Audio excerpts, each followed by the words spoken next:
Hello everybody, I hope you are doing well. Bonjour tout le monde, j'espère que vous allez très bien.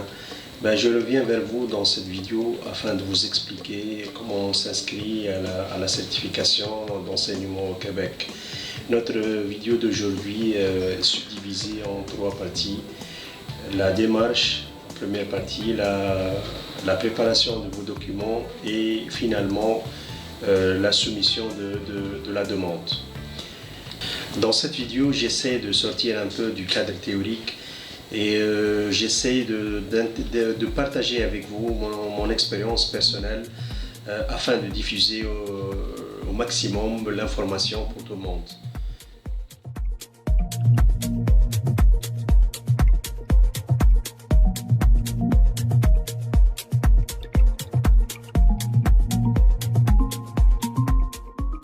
La démarche consiste à parcourir 5 étapes. Dès la 4e étape, vous pouvez obtenir votre permis probatoire d'enseigner valide de 5 ans. Le système éducatif québécois est établi sur une base linguistique francophone et anglophone, selon la langue d'enseignement de chaque école, bien sûr. De plus, l'État québécois et ses institutions sont laïques, ce qui signifie que leurs décisions et leurs actions sont indépendantes des pouvoirs religieux. Ainsi, certaines personnes, notamment les nouveaux enseignants, ne peuvent porter un signe religieux dans l'exercice de leurs fonctions. Que vous enseignez ou non dans votre pays, il vous est possible de devenir enseignant au Québec. Une formation supplémentaire peut être demandée.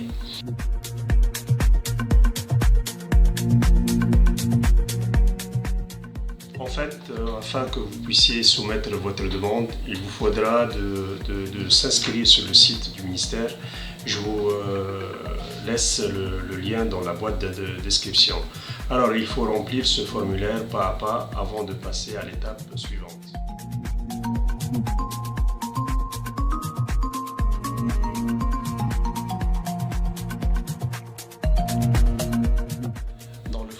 Il vous demande de préciser si vous visez une formation générale ou professionnelle, c'est-à-dire enseigner un métier. Ensuite, il vous demande si vous avez terminé une formation à l'enseignement à l'extérieur du Canada. Bien sûr, c'est oui. Et puis, si c'est bon, il vous laisse de faire une demande de permis probatoire d'enseigner.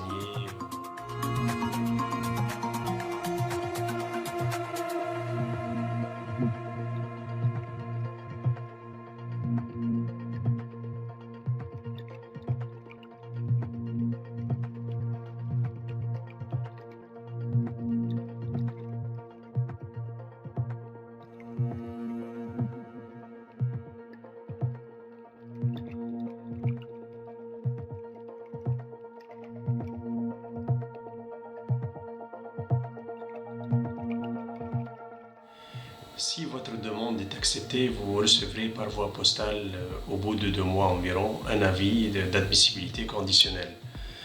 Toutefois, l'admissibilité conditionnelle ne vous permet pas d'enseigner. Elle vous permet de faire l'examen obligatoire de langue.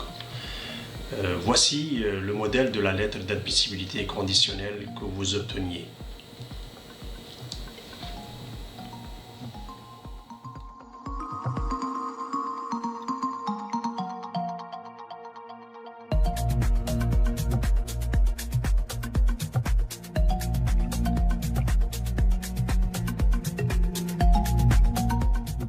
Vous avez 2 ans pour faire l'examen de langue intitulé TECFE.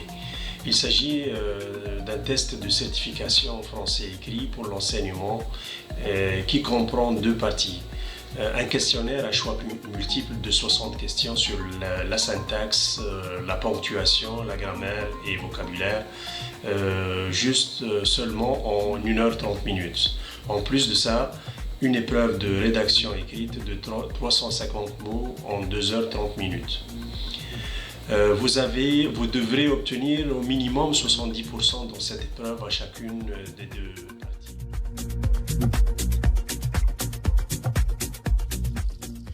Si vous réussissez l'examen de langue, vous obtiendrez un permis probatoire d'enseigner. Ce permis-là est une autorisation d'enseigner temporaire seulement de 5 ans. Vous pourrez donc enseigner durant cette période.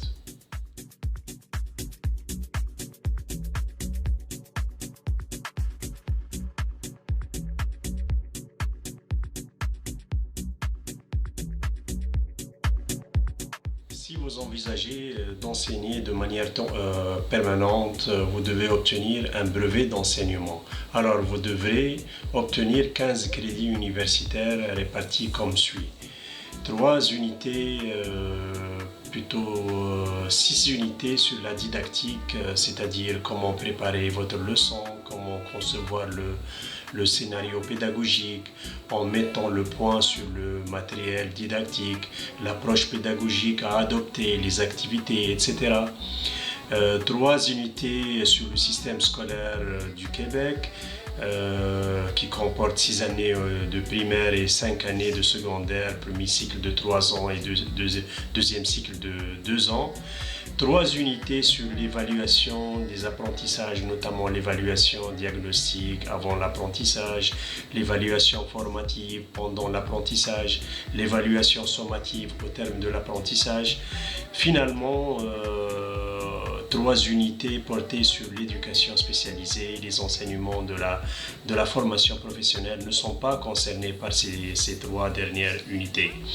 Sans oublier la réalisation d'un stage de minimum 600 heures. Voici la liste des universités du Québec, plus précisément où il y a les facultés de l'éducation. Ces universités proposent des programmes de formation complémentaires en éducation.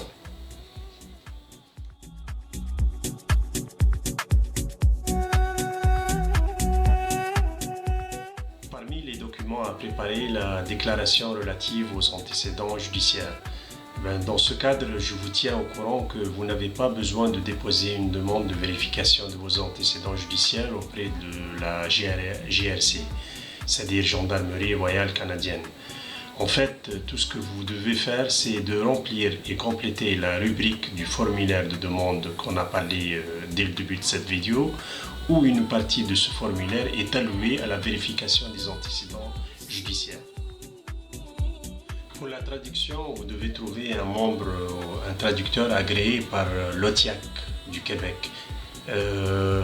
C'est obligatoire de faire ça, sinon le ministère de l'Éducation au Québec n'acceptera pas vos documents traduits par un traducteur local. Et si vous avez traduit vos documents localement, il vous faudra de les assermenter auprès de l'OTIAC, auprès d'un membre de l'OTIAC. En ce qui concerne l'évaluation comparative de vos relevés de notes et de vos diplômes, vous n'êtes pas demandé de les faire évaluer auprès de l'organisme OES par exemple, ou n'importe quel autre organisme d'évaluation hors du Québec. Juste tout ce que vous avez besoin, c'est d'envoyer tous vos documents au ministère de l'Éducation avec tous les autres documents dans une même enveloppe. C'est le ministère même qui évaluera vos diplômes et vos qualifications pédagogiques. En phase finale, tout ce que vous devez faire, c'est de regrouper tous les documents qui sont à votre disposition, ainsi que le formulaire de demande, sans oublier de demander au traducteur d'envoyer les pièces traduites et numérisées directement au ministère de l'Éducation, afin de gagner du temps. Tout à l'adresse suivante. En fin de cette vidéo, je vous remercie infiniment pour votre suivi et pour votre patience. Je vous souhaite la bonne chance à vous tous. Notez bien que même avec l'avis d'admissibilité conditionnelle, vous pouvez décrocher un poste dans une école primaire ou secondaire. Vu la pénurie du moment au Québec, ils peuvent vous accepter comme enseignant non qualifié. C'est déjà suffisant pour réaliser vos rêves. Cette vidéo touche à sa fin, n'hésitez pas de nous soutenir, nous comptons sur vos encouragements, à la prochaine vidéo, allez bye.